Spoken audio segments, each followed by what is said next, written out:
New year कहाँ मनाने वाले हैं आप? यहीं गर्दनी बाग में।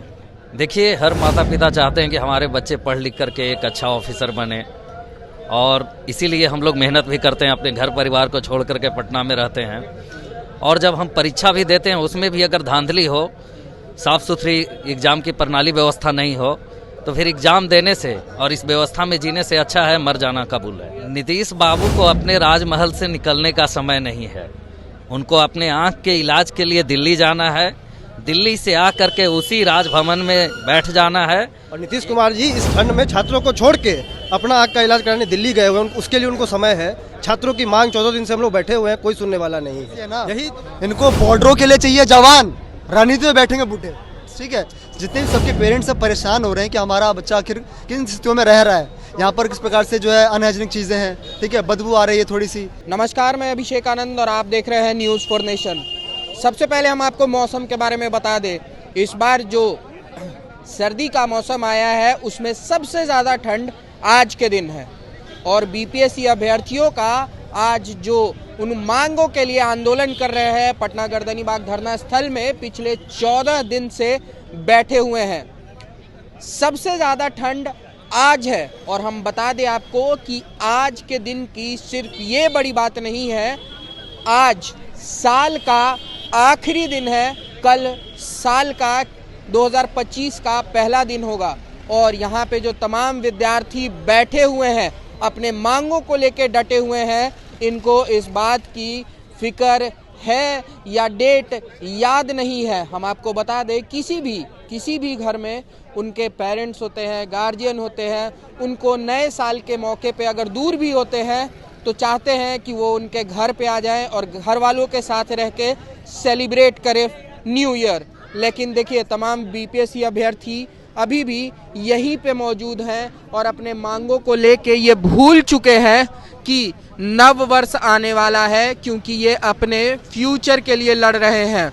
हम कुछ अभ्यर्थियों से पूछेंगे और जानने की कोशिश करेंगे कि क्या वो न्यू ईयर सेलिब्रेशन यहाँ मनाने वाले हैं। क्या अब ये जो बीपीएससी का आंदोलन है वो इनके लिए इतना सीरियस हो चुका है कि वो भूल चुके हैं कि कल कितना बड़ा दिन है, कल कितना खुशी वाला दिन है। चलिए कुछ अभ्यर्थियों से बात करके उनसे जानने की कोशिश करते हैं, उनके विचार को जानने की कोशिश करते हैं। न्यू ईयर कहाँ मनाने वाले हैं आप? यहीं गर्दनी बाग में। यहीं से मतलब सेलिब्रेशन चलेगा जी। अच्छा, हर बार न्यू ईयर सेलिब्रेशन मतलब न्यू ईयर आता था तो आप अपने घर में ही रहते थे? जी, अपने परिवार के साथ। किस तरह से मनाते थे? पूरा परिवार बैठ गए, कुछ अच्छा खान पान बना, सब मिल बैठ करके अंतराक्षरी खेल लिए, माता पिता भाई बहन सब मिल करके। बेसिकली ऐसा हम लोग ऐसा कहते हैं और करते हैं कि पहले दिन जो करेंगे वो पूरा साल करेंगे, ठीक है, यही मान के हम लोग करते हैं जी। ठीक है। तो इस बार जब आप इस तंबू में बैठेंगे, इस तंबू की अब हालत भी ठीक नहीं है, ठंड को भी नहीं रोक पा रहा है, जब घर में पता चलेगा इसके बारे में कैसा महसूस करेंगे? देखिए, हर माता पिता चाहते हैं कि हमारे बच्चे पढ़ लिख करके एक अच्छा ऑफिसर बने, और इसीलिए हम लोग मेहनत भी करते हैं, अपने घर परिवार को छोड़ करके पटना में रहते हैं। और जब हम परीक्षा भी देते हैं उसमें भी अगर धांधली हो, साफ़ सुथरी एग्ज़ाम की प्रणाली व्यवस्था नहीं हो, तो फिर एग्ज़ाम देने से और इस व्यवस्था में जीने से अच्छा है मर जाना कबूल है। मर जाना कबूल। एकदम। एक न्यू ईयर जाए तो जाए, लेकिन कोई दिक्कत नहीं है। अगर आप बोल रहे हैं कि एक बार जो व्यक्ति फर्स्ट ईयर का फर्स्ट दिन जो करता है वो जीवन भर करता है, अगर व्यवस्था ऐसी बनी रही, जब 12 बजेगा तो घर वालों की याद नहीं आएगी? याद तो आएगी, बात भी होती है फोन पे, घर वालों को भी याद आएगी आप? एकदम आएगी, क्यों नहीं आएगी। और फिर वो एक बार तो आपको जरूर बुलाएंगे? एकदम जरूर बुलाएंगे, लेकिन जाना तो है नहीं। नीतीश कुमार और आयोग को ये नहीं दिख रहा है कि वो जो विद्यार्थी है उनके घर में पूरे गार्जियन है, उसके बाद भी वो तंबू में बिताएंगे न्यू ईयर? नीतीश बाबू को अपने राजमहल से निकलने का समय नहीं है।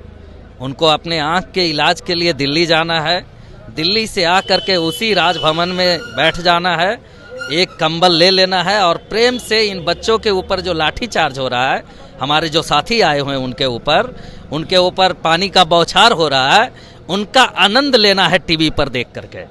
अगर उनको लगता है कि हम ये बिहार के नौजवानों के साथ हैं, तो अपने राजभवन से निकलें और एक बार फिर गांधी मैदान में आएँ। हम सभी अभ्यर्थी उनके साथ बैठने के लिए तैयार हैं। अच्छा, आप जिनसे मांग कर रहे हैं, क्या वो एक रात, आज सबसे ज्यादा ठंड है जी आज सबसे ज्यादा है, एक रात बिता पाएंगे यहाँ? देखिए, बड़े बड़े महल में रहने वाले व्यक्ति कंबल ओढ़ने वाले कहाँ से बिता पाएंगे? क्या अगर बोल आना रहे चाहे तो मैं ये कह रहा हूँ कि भैया इसी बात की तो तकलीफ है कि भाई जो व्यक्ति आलीशान बंगला छोड़ने को तैयार नहीं है, अपना आँख का इलाज कराने बिहार छोड़ के दिल्ली जा रहे हैं और यहाँ पे छात्रों पे लाठी चलवा के इनको जख्म कर रहे हैं, कहीं पे इलाज की व्यवस्था नहीं है बिहार के अंदर। हमारे भाई हमारे पीएमसीएच में अभी रह रहे हैं, कहीं पे इलाज की व्यवस्था नहीं है। और नीतीश कुमार जी इस ठंड में छात्रों को छोड़ के अपना आँख का इलाज कराने दिल्ली गए हुए हैं, उसके लिए उनको समय है। छात्रों की मांग 14 दिन से हम लोग बैठे हुए हैं, कोई सुनने वाला नहीं है। यही दुर्भाग्य है बिहार का, यही हम छात्रों का दुर्भाग्य है। कहाँ से आया? मधुबनी घर हुआ मेरा। मधुबनी से जी आए? जी जी। हर साल फर्स्ट ईयर न्यू ईयर कहाँ सेलिब्रेट करते थे? देखिए, घर परिवारों के साथ सेलिब्रेट करते हैं और घूमते थे उनके साथ? नहीं, बिल्कुल आपने कहा, हम लोग प्लान करते थे 4 दिन पहले 5 दिन पहले से प्लान किए हुए कहाँ जाना है, सबके साथ मनाए अपने घर परिवार दोस्तों के साथ। लेकिन यही हम देखिए, आपने कहा कि भैया नीतीश कुमार जी, हम लोग घर अपने माता पिता को प्रणाम करते थे 1 तारीख को। अभी मैं नीतीश कुमार जी को आपके माध्यम से प्रणाम कर रहा हूँ कि भैया जल्दी से हम लोगों का इस मांग को मानिए, हम लोगों पे दया कीजिए। दया मतलब भीख मांग रहे हैं एक तरह से, दया कीजिए और कम से कम हम लोगों को अपने माता पिता के साथ 1 जनवरी मनाने का कृपा करिए, दया करिए, हम लोगों पे हाथ जोड़ रहे हैं। क्या नीतीश जी या फिर कोई भी नेता हो वो 1 जनवरी मनाएंगे या नहीं मनाएंगे? नहीं, हर कोई मनाएगा, मनाएंगे। सबके बच्चे बढ़िया बढ़िया। आप लोग नहीं दिख रहे उन लोगों को? नहीं, हम लोग नजर नहीं आ रहे। हम लोग तो इतने नजर नहीं आ रहे कि भैया जब हम लोग अपना मांग करने के लिए थोड़ा सा आगे बढ़ते हैं कि हम लोग पे लाठी चलवा के फिर से वापस यहाँ भेज देते हैं, फिर जख्मी कर देते हैं। फिर जख्मी कर देते हैं। जब तक हम लोग जख्मी नहीं होंगे तब तक नीतीश कुमार को चैन नहीं मिलता है। और यही हम लोगों का यही है कि नौजवान छात्र सड़क पे है और बुजुर्ग सरकार जो है वो आलीशान बंगले में कम्बल में ओढ़ के सो रहा है। यही इस देश का दुर्भाग्य है। युवा देश है, सबसे युवा राज्य बिहार है, 65% आबादी युवाओं की है, देश की औसत आयु 28 साल है, लेकिन युवाओं का, छात्रों का सुनने वाला कोई नहीं है। तो छात्र जब भी अपने अधिकार के लिए सड़क पर उतरता है तो उसको डंडे ही डंडे मिलते हैं, कोई उसकी सुनता नहीं। चलिए 1 मिनट के माध्यम से हम एक संदेश देना चाहेंगे सरकार को।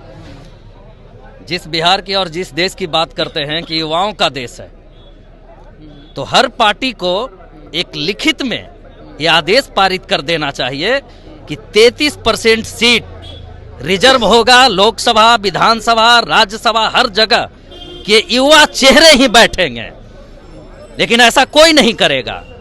इनकी उम्र अधेड़ में है, एक पैर कब्र में है और अभी भी इनको राजनीति चमकानी है, इन बच्चों पे लाठी चलवानी है।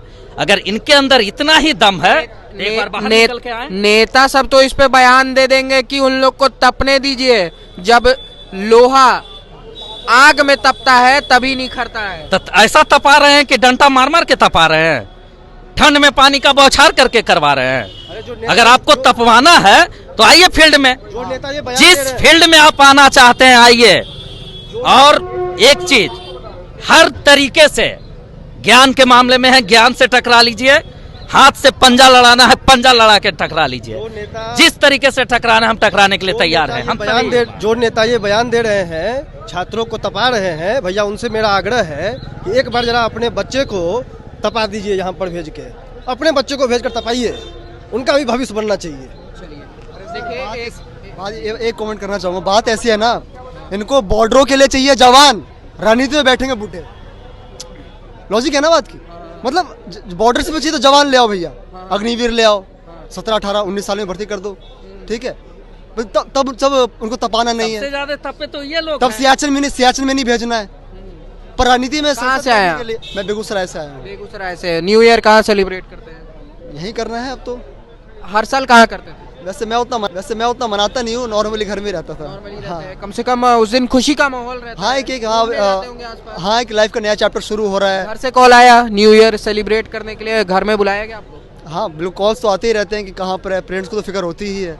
जब आपके घर में जो गार्जियन है वो देखेंगे कि यहाँ लगभग जितना मच्छर है वो आदमी को उठा ले, इतना मच्छर है यहाँ, इस जगह पे आप न्यू ईयर बिता रहे हैं, क्या उनको लगेगा? कैसा उनका कलेजा पसीजेगा नहीं? देखिए बिल्कुल पसीज रहा है, बिल्कुल वो पल पल परेशानी हो रहे हैं मेरे पेरेंट्स, ठीक है। जितने भी सबके पेरेंट्स सब परेशान हो रहे हैं कि हमारा बच्चा आखिर किन स्थितियों में रह रहा है। यहाँ पर किस प्रकार से जो है अनहाइजीनिक चीज़ें हैं, ठीक है, बदबू आ रही है थोड़ी सी, ठीक है, उसके बाद अनहाइजीनिक पूरा पर्दा वर्दा हो रखा है। रह पाएंगे एक दिन? बिल्कुल नहीं रह पाएंगे, बिल्कुल नहीं रह पाएंगे, एक दिन नहीं रह पाएंगे तो न्यू ईयर पे तो बिल्कुल नहीं रह पाएंगे। बिल्कुल नहीं, न्यू ईयर पे तो उनको फिर अपने बंद महलों में बड़ी बड़ी पार्टियां करनी है ना। चलिए, आप कहाँ से आए? सहरसा से सहरसा से। घर से कॉल आया? आया तो है सर। क्या बोले? बोले कि यहीं रहेंगे हम लोग सर, 18-20 दिन से यहीं हैं सर, और अभी यहीं रहेंगे सर जब तक हमारी मांग पूरी न की जाए। हम सर इसलिए यहाँ नहीं बैठे कि मेरी मांग किया जाए। हमारी मांग है तो आने वाले जो मेरी भाई है या बहन है उनको तो दिक्कत ना हो आगे चल के, इसलिए हम यहाँ आज बैठे हुए हैं। अगर कल हम यहाँ बैठेंगे तो आने वाली जो पीढ़ी होगी वो हम लोग को थैंक्स कहेगी, नहीं तो कल हम लोग नहीं रहेंगे तो फिर हमेशा के लिए यही होगा।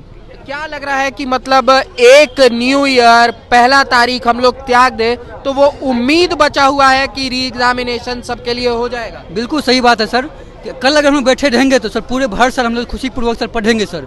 आज हम लोग सर 20 दिन से सर पढ़ नहीं रहे हैं सर, यहाँ बैठे हुए हैं, मच्छर कटवा रहे हैं सर, लाठी खा रहे हैं सर, पानी से भीग रहे हैं सर, बाकी सर सब कुछ कर रहे हैं सर, लेकिन पढ़ नहीं रहे हम लोग रहे हैं सर। और जैसे बिहार के लिए सर बहुत बुरी बात है कि हम लोग पढ़ नहीं रहे हैं सर और यहाँ बैठे हुए हैं सर। और घर से फिर कॉल आई है, हम लोग यही बोले हैं कि सर घर से कॉल आई है कि यहीं बैठे हुए, बोले हैं कि यही हम लोग बैठे रहेंगे। आप पहले दिन से हैं? जी, पहले दिन से ही हैं हम जो, और ये दुर्भाग्य है कि चश्मा पहनते थे आप? जी, चश्मा तो मेरा उसी दिन जेपी गोलंबर के साथ सब गायब हो गया, सब जो चश्मा चला गया चश्मा जो टूट फूट हो गया उसी दिन, जो सब कुछ जो। न्यू ईयर कैसे celebrate? New year sir celebrate तो हो ही रहा है। आज ये दिन था कि आज 31 दिसंबर था, हम लोग का एक होता था कि साल भर में हम लोग का पढ़ाई लिखाई का क्या स्ट्रेटजी बनाना था, क्या खोए क्या पाए। आज ये हम लोग ऐसा मानते हैं कि शुरू दिन जो करेंगे हाँ वो एनालिसिस करने का दिन था, और हम लोग कल एक नए रिजोल्यूशन के साथ आगे बढ़ने का था। लेकिन अफसोस है कि आज सड़क पर हैं अभी जो, और ये हमारे लोकतंत्र की सबसे बड़ी हार भी है कि आज भी हम लोग इस डेमोक्रेटिक कंट्री में और डेमोक्रेटिक स्टेट में कि इस दुर्भाग्यपूर्ण दिन देखना पड़ रहा है। कैसे मनवा रहे हैं आपको happy new year Nitish Kumar? Happy new year Nitish Kumar को कैसे मनवा रहे हैं वो तो नीतीश कुमार जी समझे अब जो, लेकिन नीतीश सर से इतना पूरा व्यक्तिगत रूप से हम नीतीश कुमार को अच्छा मानते थे, सही में कर रहे हैं। लेकिन अब अफसोस भी होता है कि उम्मीद नहीं था जैसा ये होने दिया उसने, चाहे जो भी उनके पास मजबूरियां हो या जो भी कुछ भी हो, लेकिन ऐसा उम्मीद नीतीश कुमार से नहीं था। अभी भी हम सर से प्रार्थना करते हैं कि हे माननीय मुख्यमंत्री जी, अभी भी आपके हाथ में है कि आप री एग्जाम कराइए, और सारे जो भी उसमें भ्रष्ट आचरण है, जिसने इस तरह का आपको बदनाम करने की कोशिश किया, और नए ईयर पे हमको तोहफा दीजिए। हाँ, हम लोग को री एग्जाम का तोहफा दीजिए, और उन भ्रष्ट अधिकारियों हो या नेताओं हो जो भी उसमें इन्वॉल्व हो, उनको आप सजा दीजिए, और अपने फिर से आप अपने सुशासन बाबू की पहचान बनाइए। इससे वही पहचान बन जाएगी आप लोगों की नजर में? देखिए सर, बनेगी कि नहीं ये तो बात है, लेकिन कुछ तो डैमेज तो कंट्रोल होता है, कई बार गलतियां होता है, लेकिन कंट्रोल हो सकता है। अभी भी कोई हाथ से कुछ नहीं होता है, गलतियां हर किसी से होता है, ठीक है, लेकिन कंट्रोल भी हो सकता है, ऐसा कुछ नहीं है जो। चलिए, धन्यवाद। देखिए एक और युवक, पहले हम दिखा देते, हाथ में झोला है इनके, और गर्दनी बाग धरना स्थल पे बैठे हैं। कल हैप्पी न्यू ईयर है, मच्छर कटवाने के लिए कहा है। अब देखिए, अब जो सरकार का जो रवैया और बीपीएससी के चेयरमैन सर का, बच्चा यहाँ भूखे प्यासे 14 दिन से बैठा हुआ है, री एग्ज़ाम का डिमांड कर रहा है, बार बार एग्ज़ाम में धांधली हो रही है, बच्चे लोग यहाँ री एग्ज़ाम की मांग कर रहे हैं, सरकार सुनने को तैयार नहीं है। और जहाँ तक कि बीपीएससी के चेयरमैन सर को संतुष्ट होना है तो वो आए हमसे, उनको हम चैलेंज करते हैं, वो आइए गांधी मैदान में, आप बैठिए और हम आपको संतुष्ट कर देते हैं। संतुष्ट कर देंगे? हम उनको संतुष्ट कर देते हैं। एग्जाम, संतुष्ट कर देंगे? अरे भाई, आप रिजल्ट कैसे निकालिएगा, आपको हम संतुष्ट कर देते हैं, और ये एग्जाम कैसे होगा हम आपको संतुष्ट कर देते हैं। कैसे धांधली होता है, बार बार ये जो बयान देते हैं कि हम जहानाबाद के सेंटर पे 66वीं में एक बार पर्चा आउट हो गया तो हम वहाँ जो है री एग्जाम करा दिए, तो हम आपके माध्यम से उन तक ये बात पहुँचाना चाहते हैं कि अरे भाई, उस समय 500 बच्चा था और इसमें 18,000 बच्चा है, आप रिजल्ट कैसे दीजिएगा? आप आइए, हमको पहले आप संतुष्ट कीजिए। चलिए, देखिए लगभग पूरे वर्ल्ड में जो लोग भी हैं, बूढ़े हो, बच्चे हो, जवान हो, सब लोग न्यू ईयर बहुत अच्छे से सेलिब्रेट करते हैं। लेकिन बिहार के गर्दनी बाग में और बिहार के युवा इस बार उस उत्साह से न्यू ईयर नहीं सेलिब्रेट करने वाले हैं, क्योंकि उनका फ्यूचर जो है उनको अंधकार में नज़र आ रहा है। हम आपको बता दें कि नीतीश कुमार और आयोग से उनकी मांग है कि बीपीएससी का री एग्जामिनेशन हो और इन दोनों आयोग और नीतीश कुमार के पास एक अच्छा मौका है कि तमाम छात्रों को ये खुशखबरी दे के इन छात्रों को न्यू ईयर सेलिब्रेट करने के लिए इनके घर भेज सकते हैं। फिलहाल इस अपडेट में इतना ही, और भी खबरों के लिए जुड़े रहिएगा न्यूज़ फॉर नेशन के साथ।